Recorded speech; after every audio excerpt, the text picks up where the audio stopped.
I'm aware that you have been taken through the achievements, the challenges, and envisioned future of education in our country, among other things.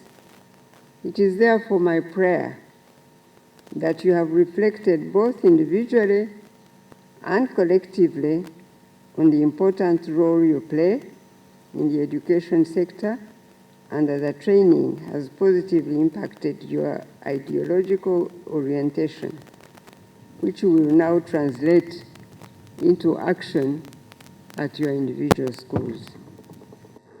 Indeed, this is the moment for all of us to be patriotic and to enlist more patriots so that we emerge with an even better and stronger education delivery system.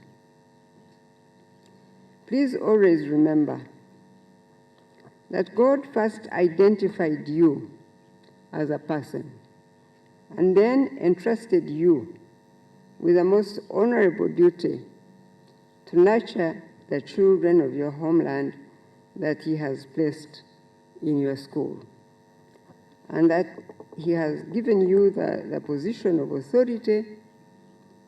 You must be even more grateful to mold the children, these children under your care for their future.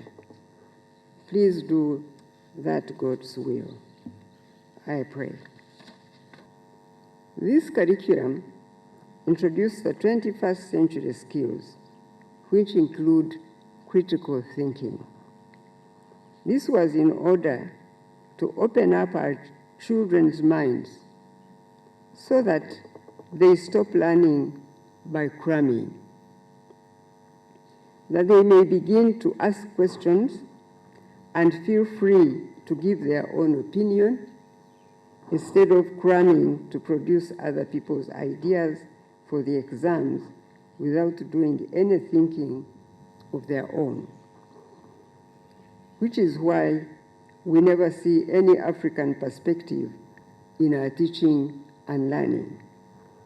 Therefore, please promote critical thinking and encourage our children to ask questions. So,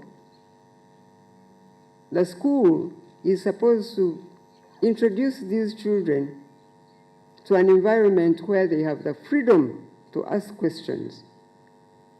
And the teachers should be the ones to encourage that, so that children can ask questions, so that they can provide their own opinion and know that it is okay, that they are also included in conversations and that their opinion is considered important. I call upon our head teachers to be the gatekeepers of our culture. Let us not allow our young generation to get derailed under our watch. Be vigilant in monitoring the behavior of every learner in your care. Together, let us put in place systems and measures that make it impossible for such behavior and vices to flourish in our school environment and the communities. Teachers, especially head teachers, are supposed to keep in touch with the communities where our children come from. And you should invite from time to time, invite the parents to school for parent and teachers meetings, so that you have an input in what is happening in the community around the school. To build prosperity, you need all three. You need patriotism, you need Pan-Africanism, because you need the markets, but you also need a changed society. The socio-economic transformation, and then democracy. So I'm glad we have been exposed. So if you need examples of success in the world, they are there. And if you want the examples of failure, they are also there. And Latin America is one of them. And I don't want Africa to be a Latin America. You had the poison of tribalism, which had been on since before colonialism, and during colonialism it was reinforced. You now had the poison of religious sectarianism, and you still had the problem of gender chauvinism, looking down upon women. So that's how when politics was introduced, it immediately took those forms.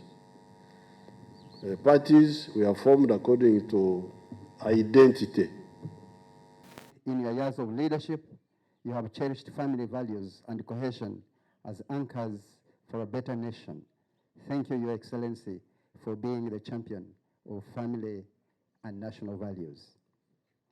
During their stay, they covered the following modules: patriotism building and transformative discipline, ideology and leadership philosophy, conscious discipline, thinking as a tool in understanding reality, revolutionary discipline and methods of work, strategic bottlenecks that have constrained Uganda's socio-economic transformation, the role of different stakeholders in secondary schools, transparency and accountability, tips on time management, imperialism, the role of UPDF in socio-economic transformation, rich but poor, a survey of Uganda's economy, geopolitics and its implication on Uganda's national security. We considered the leaders who have accessed patriotism ideology to mobilize and sensitize their people at the lower levels. Nelly took the first step to extend this knowledge to our secondary schools through ideology and leadership outreach program. We have covered quite a number of secondary schools in Kamwenge district, and we have tackled some in Kabarole, and after we intend to continue to other parts of the country. We have realized, Your Excellency, that doing this we shall continue to realize. We realize that the method is effective in terms of minimizing costs and achieving the desired effect. Besides, the program does not interfere with the school's academic calendar. Before any person, and also before any civil servant is deployed in any government office, I suggest that may they undergo the same training here in Kyankwanzi, so that when people reach these offices, they are saved, rejuvenated, and we shall not have corruption tendencies anymore, because everyone shall have patriotism at heart, and they will love their country.